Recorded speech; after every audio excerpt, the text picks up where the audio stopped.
We will start with a little summary that I tried to put together of what we've studied on this topic, and I threw it into something, and something automatic threw it back at me, like AI or something, and it came out pretty good. So let's see it.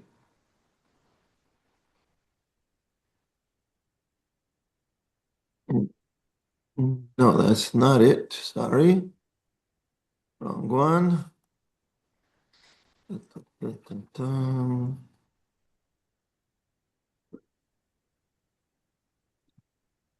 Yes, here it is. Okay. Here is a summary of here. Sorry. Of what we have studied on this topic. Number one, we discussed the concepts of faith and heresy, suggesting that what one person perceives as faith might be or might be seen by another as a lower level of faith. Conversely, someone labeled as a heretic might actually possess a deeper or more refined faith. This perspective implies that heresy can sometimes represent a refinement of faith, whether on an individual level, across a generation, or as part of a broader global process. Wording is pretty good here. It's not mine. AI. Number two, sometimes encountering someone perceived as a heretic, whether in person or through their writings, can actually lead to a deepening or refining of one's own faith. This interaction can challenge and enhance the faith of the individual engaging with these ideas. Moving on from this point, number three, it is possible that there may be a mutual influence that can occur when two people or two groups meet. This interaction can lead to positive changes for both sides. One might find or refine their faith, while the other might soften their objections to faith, realizing that their perspective is a form of faith itself. And maybe I should add that sometimes a person reads a book or meets a person who's considered to be a heretic. For some people, reading that book or listening to this person is terrible, oy vey. For another person, it's wow, it's inspiring. Interesting. Number four, when people's understanding of the divine is simplistic or undeveloped, heresy can serve as a catalyst for growth. Through the clash between differing beliefs, humanity can experience purification and development in its understanding of faith. Okay, pretty good. Good potential, good, open up your mind. Don't meet heresy and just think that you always have to be totally rejecting it and overrunning it. Maybe there's some food for thought in what you meet as heresy. Now, well, we don't need this right now. Okay, let's move on to this. Yes, to this sheet. Okay, with the sources. Is it fair to entitle the summary Heresy HaRav Kook? This is all from HaRav Kook. Yeah, it's part of it. Yeah, it is part of it. I mean, there must be more to be said about it. I will show you something that don't tell anybody because it's very secret, that I don't know all of HaRav Kook by heart and remember exactly where he wrote everything. This book is in Hebrew called Maftechot Lechitvei Haraya. It's how do you say, like a catalog to find what HaRav Kook writes about different topics. So I very simply, it's a great, simple but great book. And you open up on the letter Kaf. It goes by Aleph Bet. You open up on Kaf, and you find the topic of Kfirah, which is heresy, on page 148, and almost all of 148 and all of 149 and more than half of 150 is, I don't know how many, but there must be 60, 70, 80, 90 paragraphs dealing with this topic, different perspectives on heresy. So if we would study them all, it would take us a good number of years. I'm trying to pick out some points. So very helpful. These two paragraphs that we're going to see now have there's a certain similarity between them or continuum. Let's see. The heroism that heresy longs for can never be achieved through it. This is to say that heresy longs for a certain form of heroism, certain type of heroism, and tries to achieve it through heresy. But the heroism that heresy longs for can never be achieved through it, through heresy. Heresy. So let's see. A person will be filled with rage over their weakness, yet will be powerless to help. Expanding boundaries, elevating a person to the root of their soul, and the soul's recognition of being a portion of the divine from above with great strength and might restores one's true heroism. If you listen to the third sentence, starting with the word expanding, what will help a person achieve heroism? Expanding boundaries, not thinking about myself as separate, elevating a person to the root of their soul, and the great strength and might, and the soul's recognition of being a portion of the divine from above with great strength and might. All these restores one's true heroism. It's all connected to faith. It's saying that there are boundaries, there are things greater than me. So if I remain only myself, separate, I believe in myself, not in something above me, I can't expand my boundaries. Dafka, when I believe in something beyond me, I can grow. And meeting or discovering, seeking the root of my soul in something greater than me, recognizing that I am a portion of something with great strength and might, all that restores one's true heroism. One's ascent to the heights of divinity depends on his own will, and in the end is promised to all, and from that blessed end, a person is uplifted and empowered in every time and season. So I think, what is the heroism that heresy longs for, and that HaRav Kook says can never be achieved through heresy? It's trying to be powerful, to be strong. I don't want to believe in someone greater than me. I want to be the strong being. But being powerful and strong doesn't really make you powerful and strong, because it limits you within your weaknesses and restraints. Dafka, connecting to a power that is greater than myself, the root of my soul, understanding myself, recognizing myself as being a portion of something which is divine and above and greater, that restores one's strength and heroism and connects me to an infinite source of power. So ascending to divinity depends on your own will, but in the end, a person is uplifted and empowered. So you achieve greater power by having faith, by connecting to the divine that is above and greater than yourself, than by heresy. This is how I understand this, what I understand this paragraph to be saying.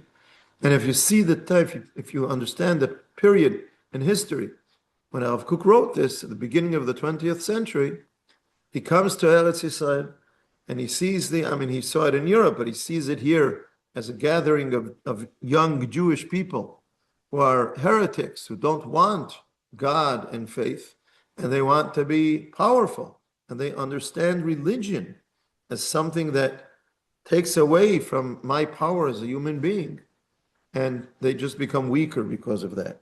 And HaRav Kook is saying, if you connect to the divine and be a portion, understand yourself, recognize yourself as being a portion of the divine, you will have greater power and not lesser power. Some of you might remember, I'm not sure, I'm sure Mark remembers, because Mark asked me once, and I photographed the chapter for you, if you remember. Harav Lichtenstein was a significant figure in my personal Torah study. Lichtenstein did not write books. He wrote articles sometimes, but mostly he taught. And Harav Chaim Sabato is am I saying this correctly? If I say a prolific writer, he wrote. Yeah. He writes extensively, and somebody had the great idea of asking Harav Sabato to interview Harav Lichtenstein and put the interviews, the Q&As, into writings. So there's a chapter where he asks him about humanism. Is there religious humanism? And Rav Lichtenstein goes on to this amazing, and that's why I was so impressed by it, and I told Mark about it. I photocopied it for Mark. Goes on to this amazing description of the history of Christianity, different periods in history of Christianity, explaining and giving examples of how in certain times humanism was understood to be something which is against religion, because if God is what's important, then don't make man important. And other periods in history where understanding that human beings are important because they are created in the image of God was considered to be a form of religion, of belief, of faith, and bringing godliness into this world. So that was a very interesting point in that whole paragraph in the book. And I see that over here as well, because if you understand yourself, you want to be great and strong. By separating yourself from God, that only cuts you off and limits you. If you understand, if you recognize yourself as being a portion of the divine, then you can restore true heroism. I welcome comments. A question. Did Rav Kook, at the time you mentioned, actually write all of his thoughts in Hebrew? Yes. And also then and also earlier. From when he started, I don't know, he did, I going through his gathering of letters, what's called the letters of HaRav Kook, Igrot HaReaya, there is a long letter in Yiddish. And it also has a Hebrew translation. And what it was an appeal to the Haredim in his time to join Zionism.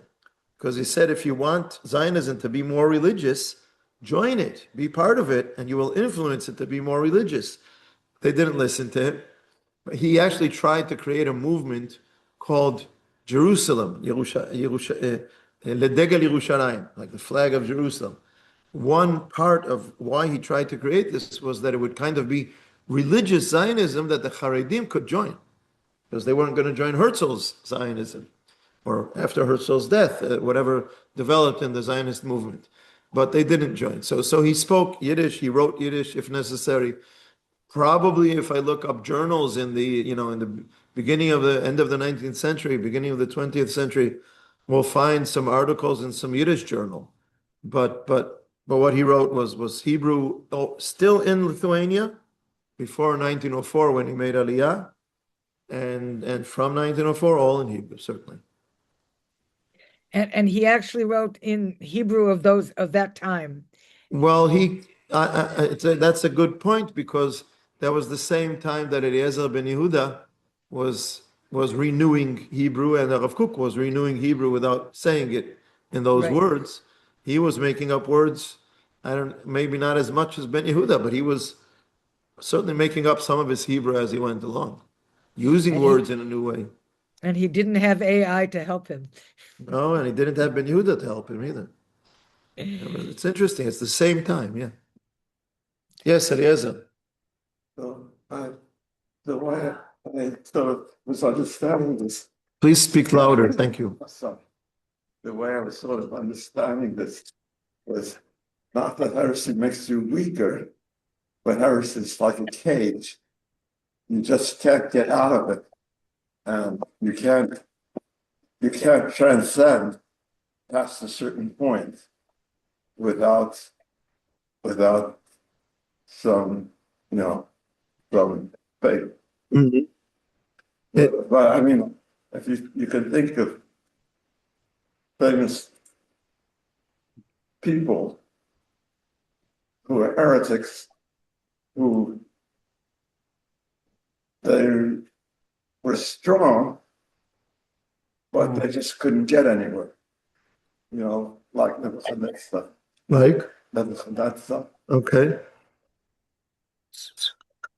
So, well, it's, limiting can be active or just restrains you within certain limits. Yeah.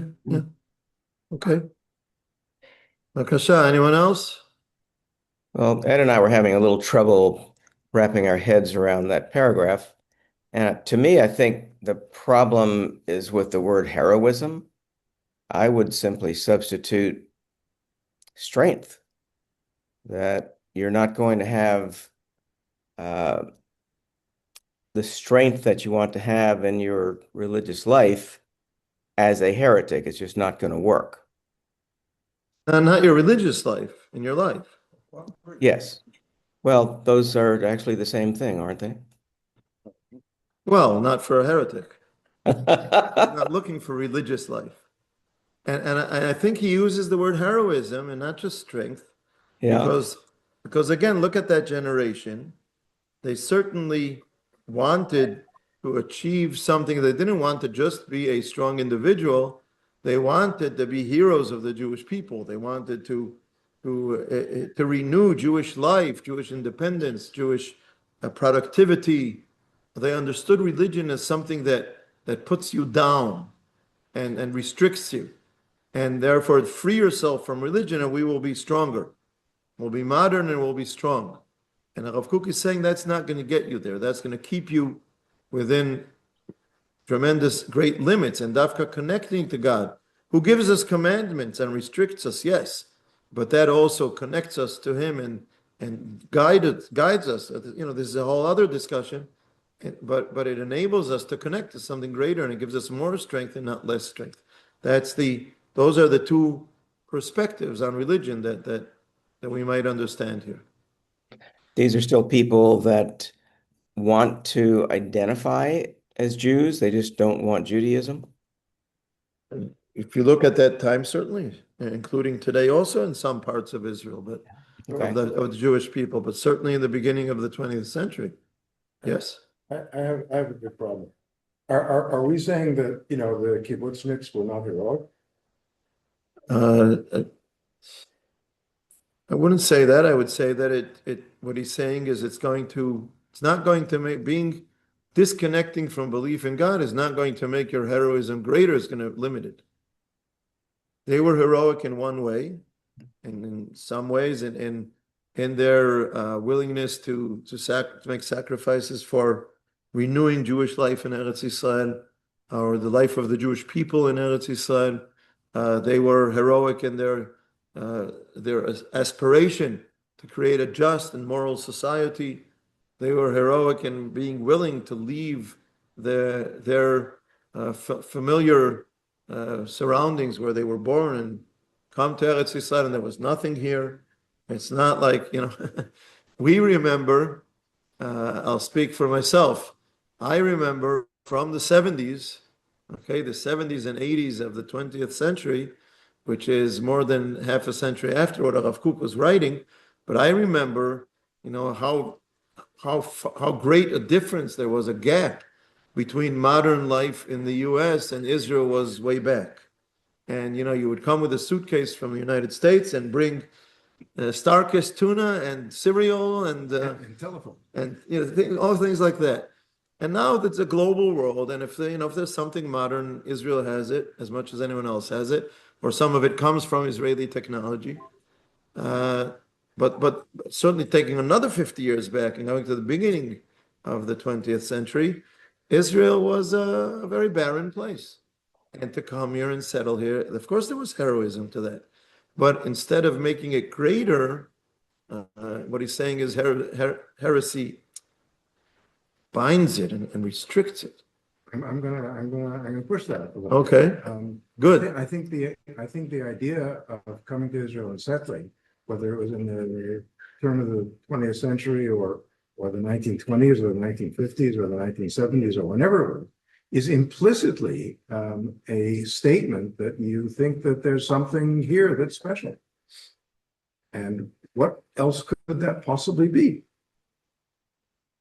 Even if you're not religious. You know, I used to say that,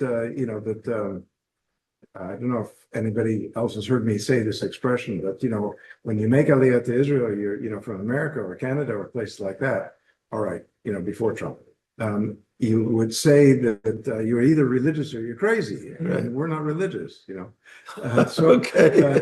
So, I mean, there's something that attracts people here, and there's a reason for it, and you could say it's religion, you could say it's community, you could say what it is, whatever it is, but there is a belief that there's something special here.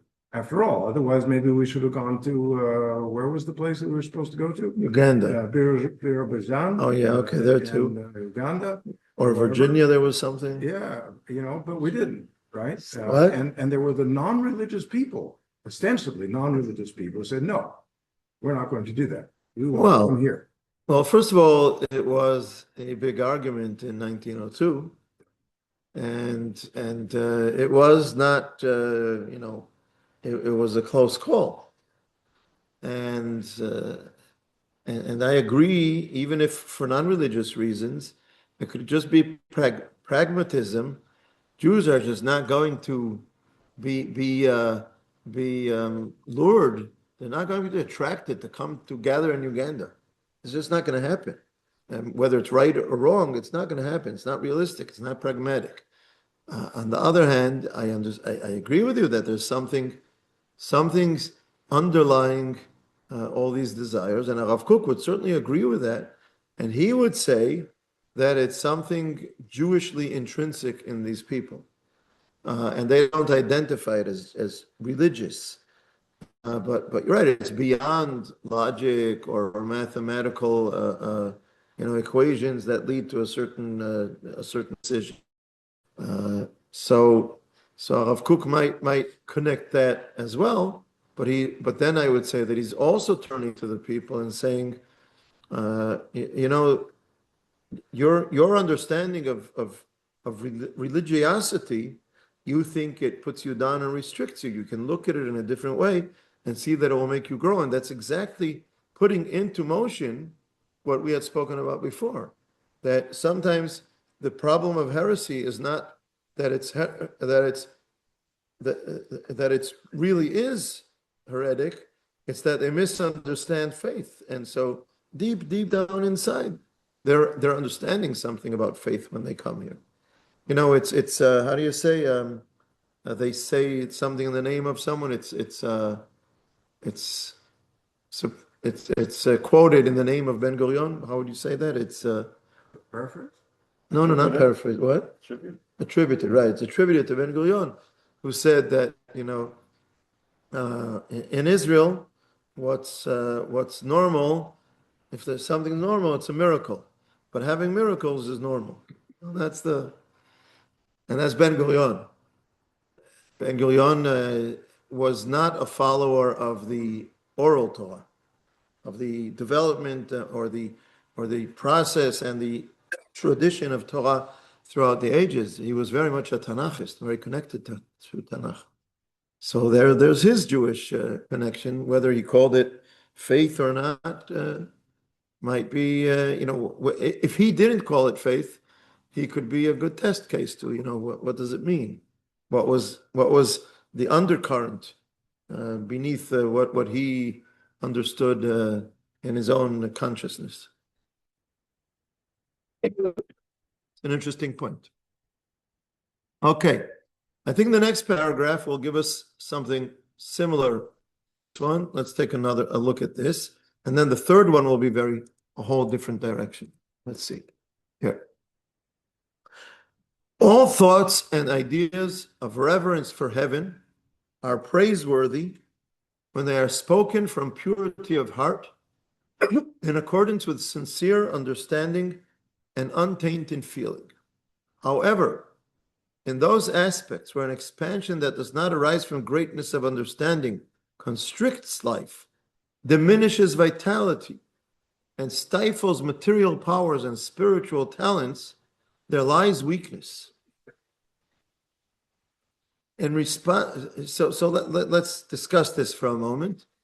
HaRav Kook is looking at the world, and again, he's saying the religious people believe in God, and they think religion and what God says is so important that other aspects of life, of vitality, of material powers, of talents, that's nonsense. That's bitul Torah.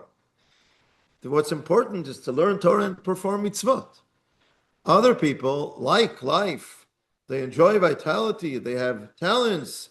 They enjoy material life, and they develop their talents, but they don't believe in God.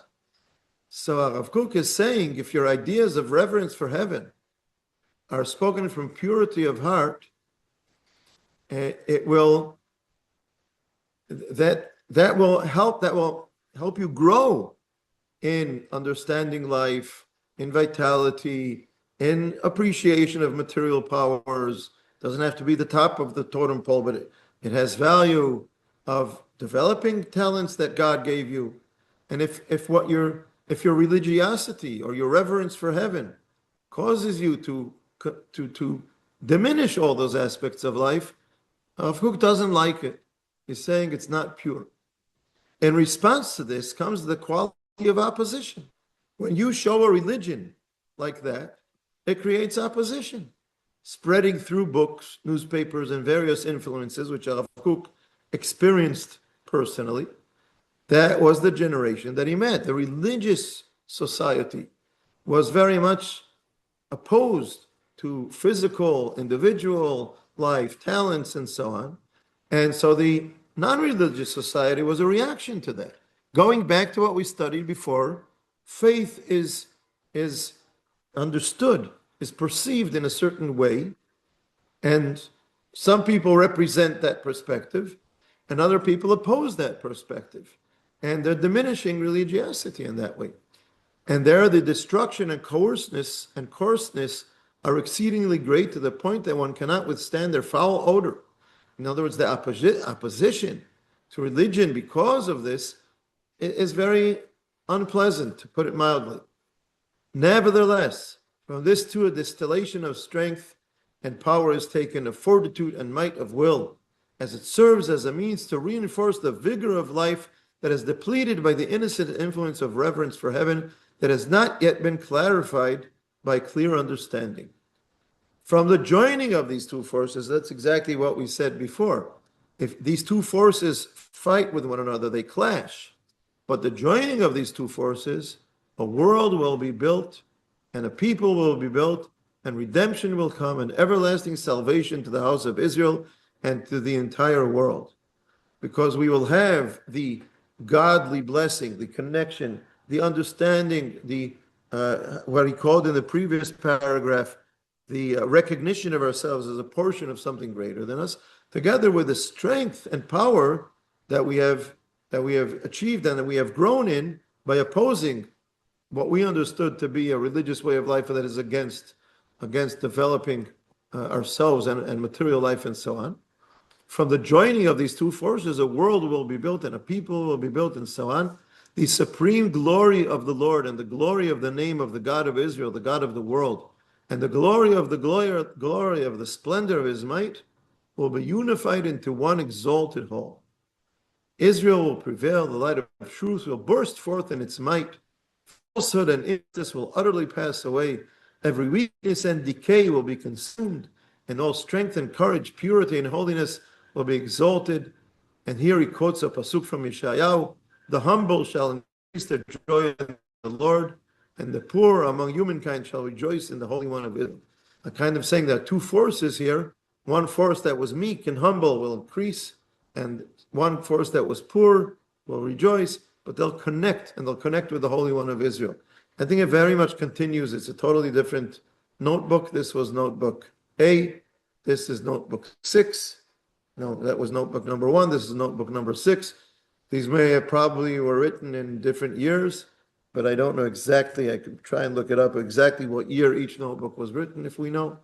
But they're still all in the probably the first decade of HaRav Kook being in Israel between 1904 and 1914. And it's the same reaction and the same idea. You can have an understanding of being a religious, being a person who has a belief in God, but in a way that diminishes powers, vitality, material life, personal talents, and so on. You can oppose that, and there's some heroism in opposing it. You take a stand, and you take a stand against tradition, and you oppose certain aspects of religious life. There's a power there. There's a strength and power there. But then when we put the two forces together, we can take the two strengths on either side and make something which will be great for Am Yisrael and for the world. Again, it's more than it says something new in content. It's just a a powerful expression of the same idea. Again, before we move on to something different, I welcome comments.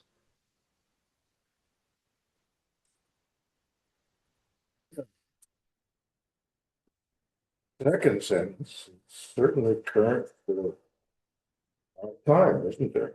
Like such as? People in the name of religion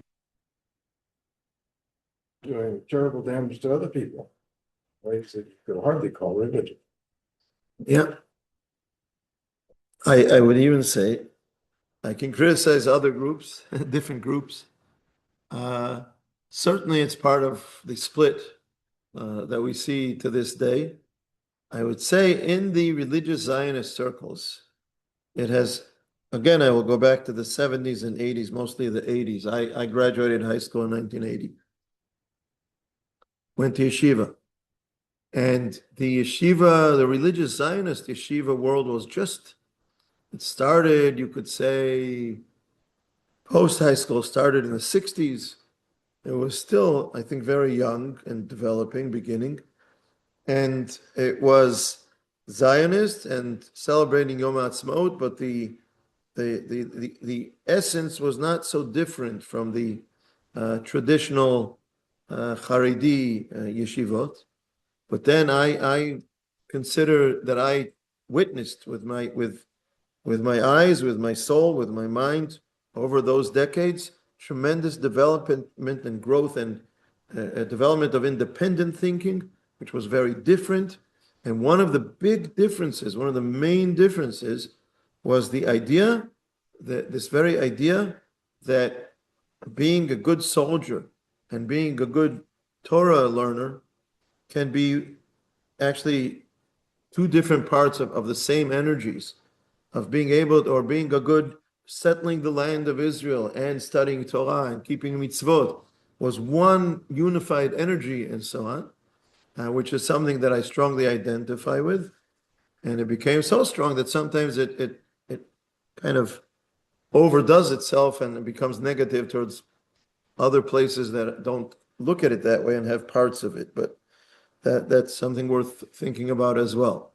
But I can certainly see in the 80s and the 90s how these ideas of HaRav Kook, written in the first or second decade of the 20th century, it took all that time and all that processes and growing in numbers, because the numbers of Jews in Israel, and when HaRav Kook wrote this, were some tens of thousands maybe, and then 100 and 200 and 400,000 and 600,000 in the establishment of the state, and growing schools and yeshivot and so on, and until it became powerful enough to move on, to move up and develop in certain ways, took quite a while. And but I think today, actually I think that's why HaRav Kook wrote it.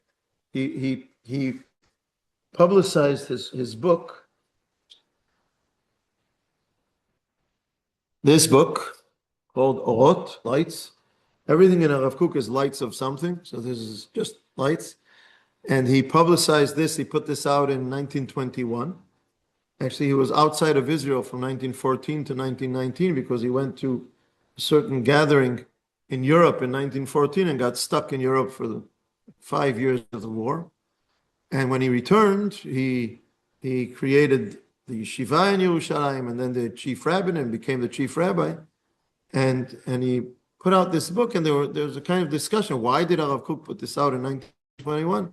And I think what this book is, if you go through it, it's kind of a manifest of why we should put together the heroism that you mentioned before, Mark, the heroism of settling and renewing the Jewish life in Eretz Yisrael, and Torah and belief and everything, why we should make these two go together in contrast to the right and the left, the different sides that were fighting with one another and choosing one or the other.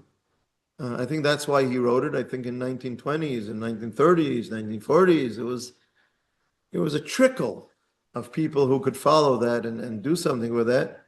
And HaRav Kook in his own life, he died in 1935, did not have many disciples. Sometimes didn't have a minyan. When I in the 70s, when I was in high school, and his son, Rav Tzviuda, was the Rosh Yeshiva of his yeshiva, Yeshivat Merkaz HaRav, it was a big hall with about 400 seats. And that's the first encounter I had with Talmidim, disciples of HaRav Kook. And I didn't know, I thought HaRav Kook was born there. And, this is this is the way everything was forever. And then when I understood and I went to visit the place where he had actually started, which was a small, like the size of 2 classrooms, small Beit Midrash somewhere else in Jerusalem. And I was shocked. I didn't understand where did they fit all those 400 students in that little room, until I got a little bit more of a perspective of history, how small his circles were at the time. But it took those decades until the 70s and 80s and so on, until it became large numbers. Today, the numbers are so great that they can have 2 different yeshivot that don't talk to one another, like like some sad things that happen in some other places in the world, in the Jewish world. But it took that process of time to enable these things to come together. So help me with the history. My history is a little bit vague here. You're talking about religious Zionism having a birth in the 70s or 80s, but there was not a birth, a growth. Okay. There was a political party called the National Religious Party that was Yes. Avraham Burg, but it was before that, wasn't it? Not Avraham Burg, Yosef Burg, his father. His father, right. Yes. Because he Yes. sort of- It starts before the beginning of the state. The political parties Yeah. in the pre-state already had a religious party, which then became religious party that split into different religious parties after the creation of the state. The first elections, 1948, all the religious parties were together under one ballot, but then they split. But it wasn't very strong. But also it was kind of. I'll give you an example. I don't remember as a soldier, for instance, that we were the kind of small number element of religious soldiers in a very non-religious state. The situation in Tzahal today is that the army is very religious because there are loads and loads and loads of fully committed religious soldiers, traditional soldiers, who want kashrut and who want emunah, and they keep Shabbat or they don't keep Shabbat, but they want emunah in their military service and so on. It's very different than what we had then. And the idea of the mechinot, what do you call the mechinot in English? The Pre-army, the pre-army induction. Yeah, that was created I think in the 80s or something like that, or maybe in the 90s. I think in the 80s, and then it flourished like how do you say in Hebrew the expression of like mushrooms, like pitriyot achei hageshem, right? So and that also had a great contribution to that because a yeshiva is a place where you sit down and study Torah for a long time. And the mechinot were a place where you study Torah to prepare mostly for military service. And then you combine the Torah with the military service, and that had its own kind of influence. Not necessarily in the growth of great Talmidei Chachamim, but in the growth of religious soldiers. So all these things were processes that happened in different ways, and also in terms of middle kind of ground, right and left wing kind of middle religious perspective, and with the years it became very right wing, a small minority of left wing religious groups. In numbers, not just facts. Yes. So I'm astounded at the presence of HaRav Kook in the second and third sentences. I mean, Again, I'm astounded by the prescience. Prescience. Predicting.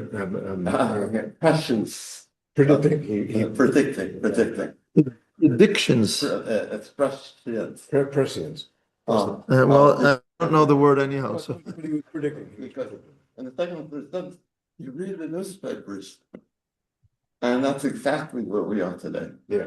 That this expansion of things without understanding, and which stifles spiritual talents, and the opposition, especially in the world, being so anti, and coming as a response to this, to some and I just hope that the two sentences after that Can also be a prediction that will come to fruition. Can we do something a little bit personal here? Robert, see, you may remember, I'm sure you do, but in the very early days of the demonstrations against the judicial overhaul, you gave a speech at Yad Lebanim. Yeah. And the thing that I remember most about that speech was that you were talking about people who need to talk with each other, Yes. rather than at each other. Absolutely. And unfortunately, we have not matured to that level. Absolutely. Absolutely. Michael.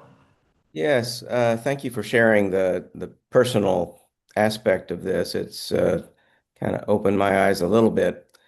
It seems to me that, and I'm certainly no expert and not part of that world, unfortunately, but the effort to bring the Haredim into Tzahal has been going on, and it seems to me that the big push is to create units where they can essentially be isolated from other, what they would consider bad influences, whatever, and have a comfort level of serving.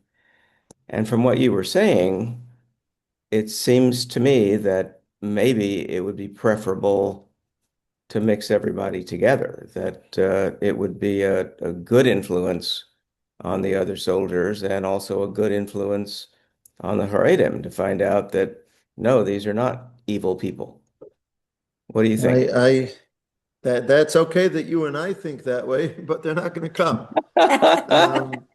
And if we have to, I'll put it this way: why is there such a strong opposition amongst Haredi rabbis? Not everyone, and let's not forget that it's not everyone, but so many Haredi rabbis, even to any kind of setup, any kind of compromise, any kind of hesder for Haredim, that they'll do half a year of service, or that someone had the idea, and I think it's a great idea, take the whole border with Jordan and set up yeshivas along the border where the yeshiva students will get military training and their military service will be guarding our eastern border.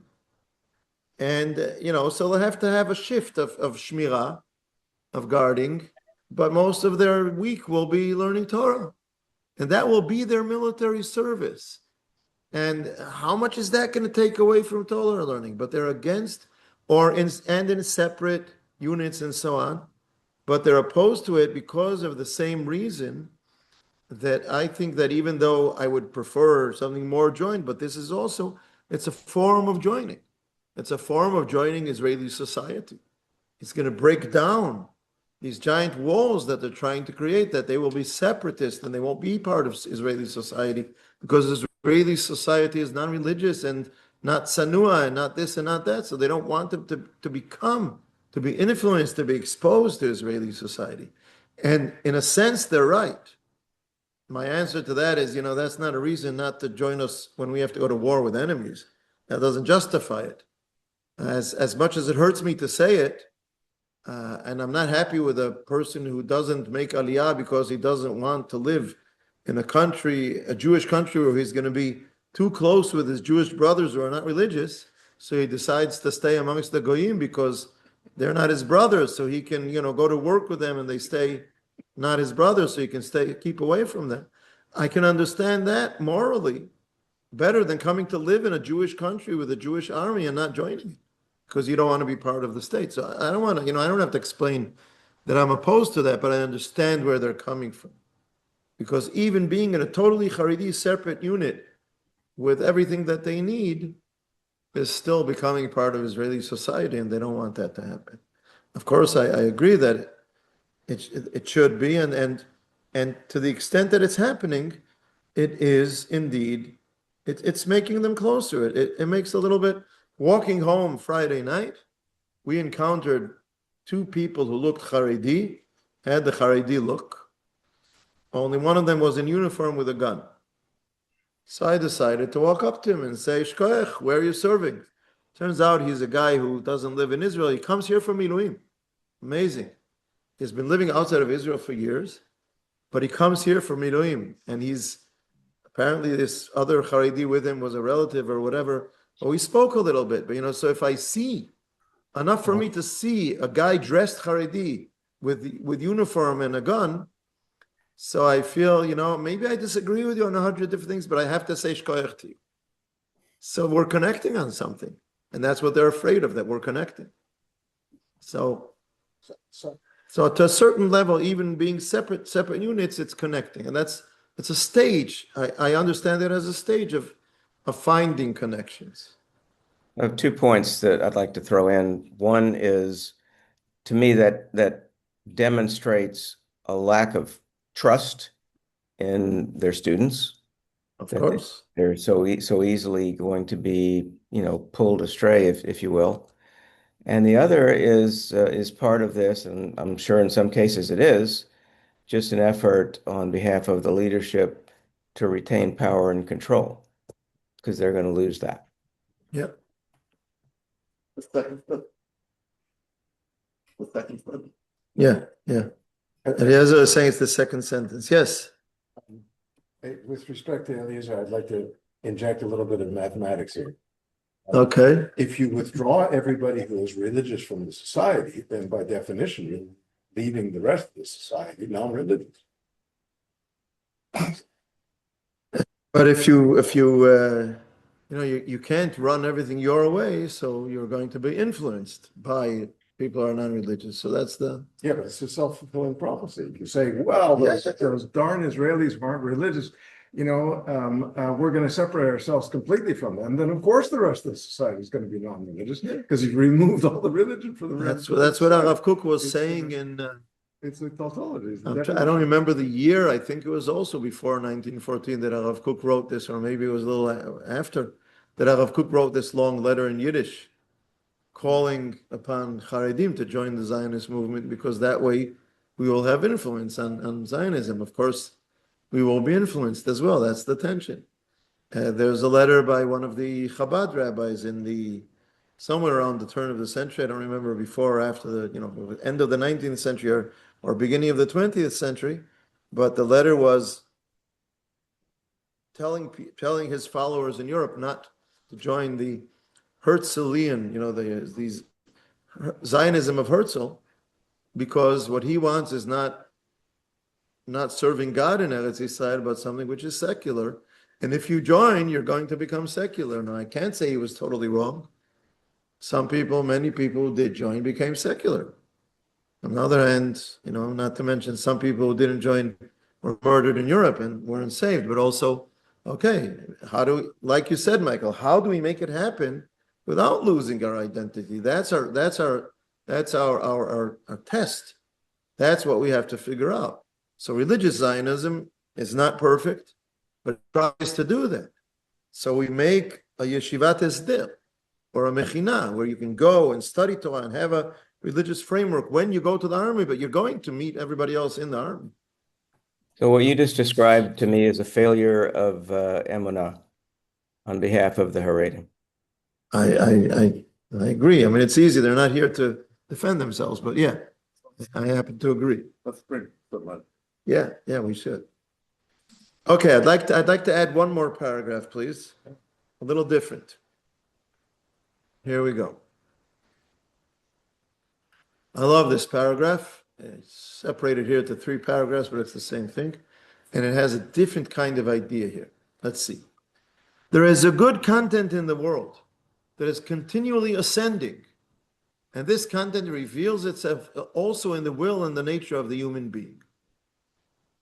Okay, something in the world is ascending, and it's revealing itself in the will and the nature of the human being. What does he mean? In the past, human nature and will were more wild than they are now. In Hebrew, The term is, I have it up here somewhere, the original Hebrew, Yoter pra'i mima shu ka'et. What is the word here? More wild? That's a good translation. More wild, but more wild in a barbarian kind of form. The human nature and will were more wild than they are now in the past. And in the future, they will be more gentle and good than at present. So meaning humanity there's a certain kind of process of ascending that's happening. The nature of human beings that was beastly, that was wild in the past, is now more gentle and good. And in the future, it will be even more than at present. In earlier times, because of this, in earlier times, the essence of Torah and morality was directed more toward the negation of natural willpower, because evil was abundant within it. But as time moves forward, this matter takes on a new form until the demand for freedom of the will makes moral claims that allow for its desired expansion, at which point it will become more clear, it will become clear how much good is hidden within it. To understand this, I will take it to a kind of parable of children.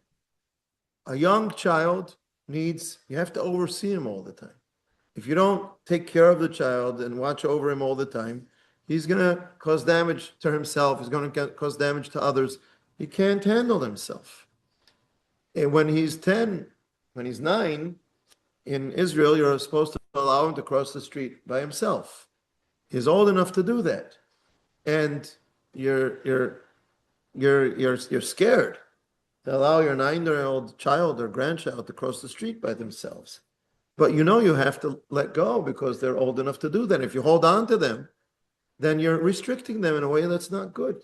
They're old enough to do it. They're not old enough to go, when they're 12 or 14, they want to go to Eilat for 3 weeks by themselves in the summer. Who knows what trouble they're going to get into. They're not ready for that. But they are ready to take a bus and go somewhere and come back. And as a person grows up, you have to let them and express their own freedom within boundaries that are right for them. So in the past, humanity was very beastly and wild, and Torah and morality was there to restrict them. So the perspective of Torah is restriction. But humanity has grown and has become more gentle and more good. And the aspect of restriction should be toned down now relative to the past. And it's still needed, but it should be toned down. Yet within the present will, there still remain many impurities. This is the problem of the modern free society, that yes, we have grown, but we are not angels. We still have impurities. We still have some crazy desires that if we let them go and just act freely are going to cause terrible damage. And by virtue of the good sparks of the elevated will, these impurities too seek to merit freedom. Their freedom, however, would destroy the world and defile it. I think of this as, for instance, a sexual, am I using the word properly? Promiscuity. And so in other words, that's something that I feel that is being used in the modern world in a horrible way that's causing terrible damage to humanity. But people think because we're free, we don't have slavery anymore, and we're free to make moral decisions, we're free to roam around wild like animals, and that's causing us damage. So some things should be freed, but not everything, and we still haven't found everything in a good way. Therefore, says HaRav Kook, the struggle is immense, and each camp argues justly and fights justly. There's justice, and there's something right on each side. The advocates of freedom fight on behalf of the good sparks of the will, which cannot tolerate unnecessary bondage that serves only deprivation. So the advocates and the sparks of freedom of will are like the 10-year-old child. They are treating like a 5-year-old, and they're fighting to allow themselves to be more free have more freedom than you're giving them, and they're right. But when they want the freedom of a 20-year-old, they're wrong. While those who are bound, who recognize the past and know its goodness in an orderly and refined way defend restraint, lest the corrupted parts of the world demolish the noble structure of the world. So there's justice on both sides of the struggle. And says HaRav Kook, the great souls must mediate peace between the fighters by showing each side what its true and proper boundary really is.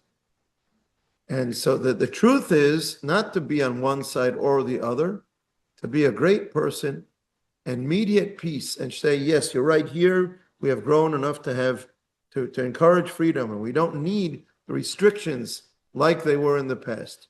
But also we have not yet achieved perfection that we don't need any restrictions. So we do need the Torah and we do need moral restrictions, and showing each side where it's right and where it's wrong, where we do need boundaries and where we can be natural, let nature take its course. That's what we need that's what we should try to be, great souls who can mediate that peace between the two sides. And I think this is a tremendous paragraph by HaRav Kook, looking at where we are in the 20th, 21st century, and seeing that we have grown and yet we have more to grow. And both are important. There's room for freedom of what has grown within us up to now, and there's a need for restriction because there's still much more that we need to grow. So we have to make that work. Going back to our theme of faith and heresy, you look at the Torah and you see that it restricts certain things that maybe needed to be restricted in the past, and you feel they don't need restriction today. There's some truth to that, and that can be a positive contribution, but it's not the whole truth. And there's some mistakes in there where we still need the Torah and the restrictions put upon us by our Creator. So there's truth in both sides, and if we bring the forces together, maybe we can make something good happen. When did he write that? This again is in that first decade in Israel, somewhere between 1904 and 1914. So pre-World War I. Yes. You're saying that in World War I and World War II, we showed that we still are very beastly and wild. Not as beastly and wild as we were in the past. What we have is, in the world of the 20th century, is that we've developed technology to a point where it can do great things and it can kill more people than it ever killed in the past. And that's the two-sided sword that we're throwing around in our lives. And I was curious if he had written this after war. A very long period indeed. We have in here a compilation of 10 paragraphs that he wrote during World War, and he didn't see World War II, so, and he certainly didn't see atomic energy and atomic bombs. Yeah. Any last comments for tonight? I'm very skeptical about that whole human nature is improving part. But Yeah. Mikey, you got to agree, this is a brilliant paragraph. Oh, yes. And very optimistic. Yeah, but I choose to take, we can discuss how much of the optimism we should take, but I don't want to lock us back in the past and not see that there's room for optimism as well. We have to have hope that things will get better for sure. I still think human nature has grown, even though in its growth it sometimes goes way off. It's a roller coaster. Yeah.